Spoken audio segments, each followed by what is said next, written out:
Today, in this year of war, 1945, we have learned lessons at a fearful cost, and we shall profit by them. We have learned that we cannot live alone, at peace, that our own well-being is dependent on the well-being of other nations far away. We have learned that we must live as men and not as ostriches, nor as dogs in the manger. We have learned to be citizens of the world, members of the human community. We have learned the simple truth, as Emerson said, that the only way to have a friend is to be one. Wow, how small the chair got.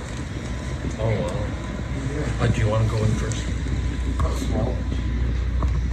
The China is The chair. Yeah, oh yeah. You got a cold pole. Yes. That was the only one in the house. Really? FDR was president, and then in his bedroom is the first phone directly connected to the White House.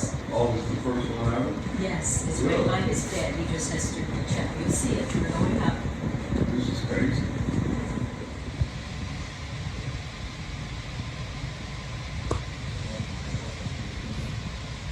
Now, it was the mother's father who in China. FDR's father was into the railroads. Well, here you see that. You know, in Mountain and they were right down there. It's nice. I like going out on the lawn over there. It's a wheelchair right there. He was very influential, powerful woman. She was powerful as well too. She Yeah. was powerful Soulfully. financially and socially. Well, are these from China? These are Chinese porcelains, Yeah. gifts from her father, as he was in the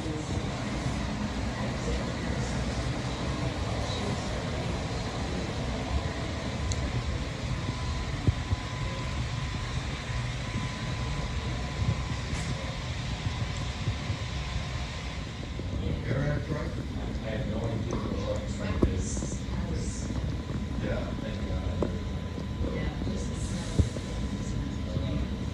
This is FDR's.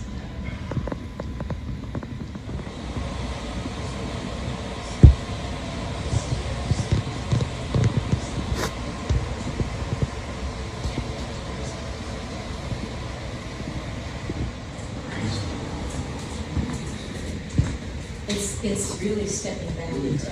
It is. Like walking through history here. Yes. I feel like we're almost in the 30s, 1880s. Behind this wall is the ice box. When you walk in the kitchen, you see the doors, and it is loaded from the porch, so that no one can enter. This is a closet. Both of these are closets. That's a door to the basement. Okay. That's a vegetable bin. You can see the holes in the floor to aerate it. Oh, wow. And And they grew a lot of their vegetables here. Yes, there's a whole right? farm. I saw Yes. that. How many people were employed in the grounds and the gardens? Well, there were 4 servants on a regular. If you go down there, it's all censored. And it just is wired right to those. The what lift?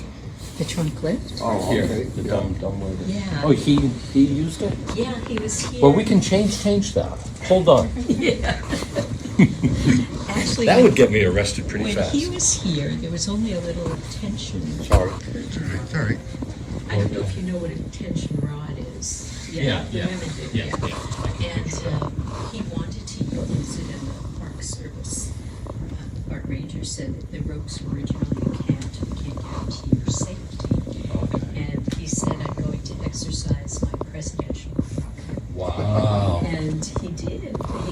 itself down and back up. Wow. And shortly thereafter, which is really engaging. It talks about his role in U.S. administration Oh, and major yes. role, yes. He was born here. Yeah, he was. And there's that fire hinge right up here.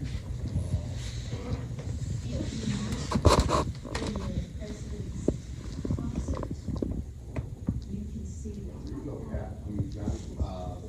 Yeah. One of those Irish names.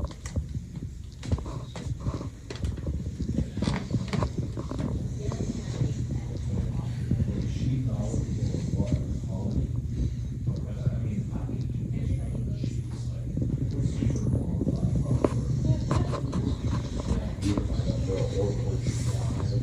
so much of it. Oh, yeah.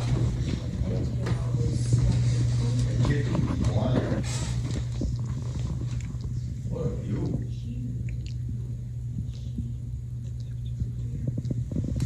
10 pounds. Only in this room. Without clothes. The latest FDR statue right here. I'm sure you've read. Have you seen those articles? Yeah, I have. What are your thoughts on that? So most scholars are still with They're polio. still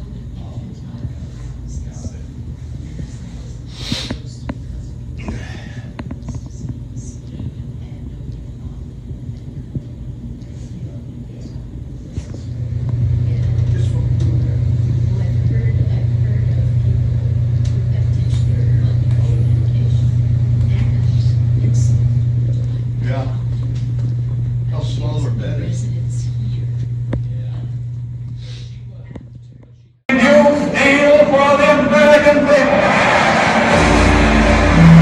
Roosevelt seems like a man with a vision, a leader capable of guiding the nation through troubled times. Yet the challenges ahead are greater than he or anyone imagines. My father told me, Roosevelt tried to ruin the country. Know something? He saved our farm. He gave us hope.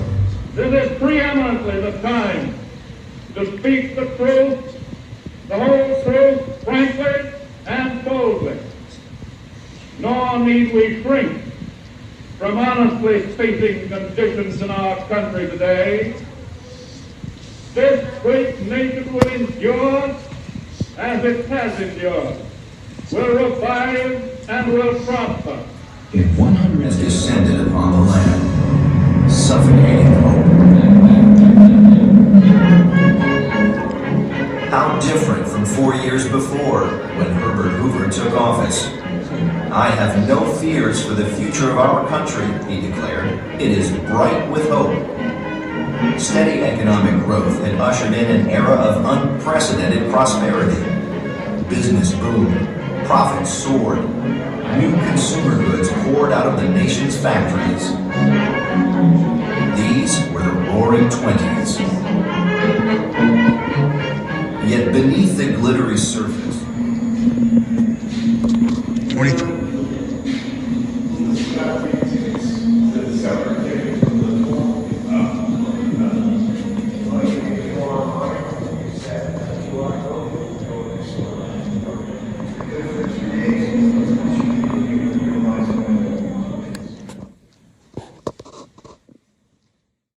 it is the third winter of the Great Depression.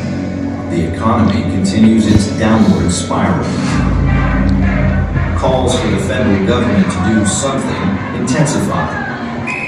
In Chicago, Mayor Anton Cermak tells the government to send relief or send troops.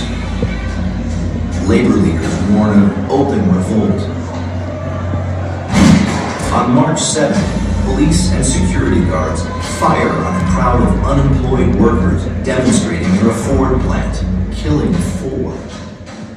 Public anger. No matter how long it may take us to overcome this premeditated invasion, the American people in their righteous might will win through to absolute victory. When Roosevelt led the United States during World War II, he was the head of the greatest coalition of nations in the most extensive war the world has ever seen.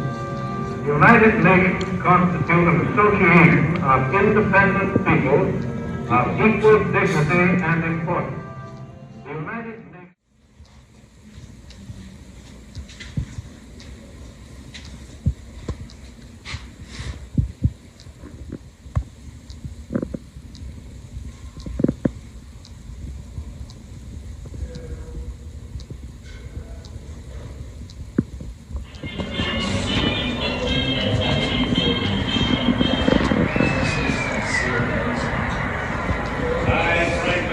He was only 50 years old when he became president. That I will faithfully execute the office of President of the United States and will, to the best of my ability, preserve, protect. Everybody says in this. Up.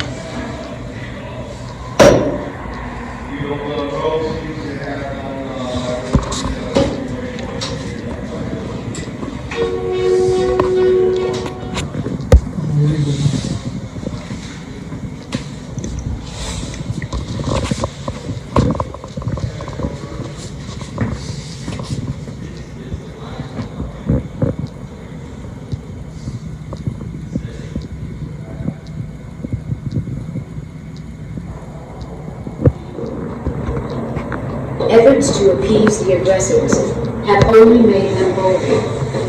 Now Great Britain and France, having vowed to defend Poland, have no choice but to declare war on Germany. The stakes, Roosevelt believes, could not be higher, and the outcome could depend on the United States. When peace has been broken anywhere, the peace of all countries everywhere is in danger. FDR knows that most Americans are unwilling to get involved. Still recovering from the Great Depression, they are focused on trying to make ends meet.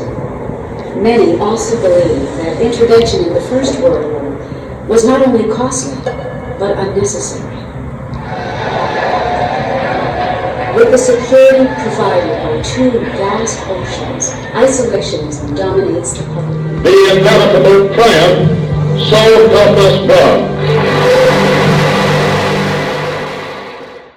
On the evening of April 12th, 1945, with victory so close at hand, the nation mourned. We interrupt this program to bring you a special news bulletin from CBS World News. A press association has just announced that President Roosevelt is dead. The president died of a cerebral hemorrhage. All we know so far is that the president died at Warm Springs in Georgia.